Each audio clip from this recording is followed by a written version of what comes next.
ज्यात एका जोडप्याचं रस्त्यात पडलेल्या खड्ड्यामुळे ऍक्सिडेंट झाला. सध्या खूप चर्चेत आहे.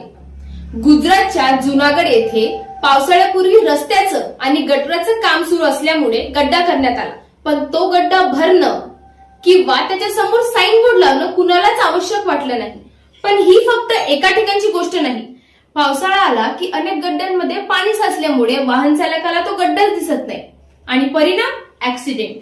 2020 ते 2024 पर्यंत जवळपास 23,000 प्लस लोकांचा अपघात आणि त्यातील 9,000 प्लस लोकांचा मृत्यू हा फक्त खड्ड्यांमुळे झाला आहे. 1976 मध्ये पुण्यातील जेएम रोड हा रेकोंडो कंपनीतील 2 पारसी बांधवांनी बांधला.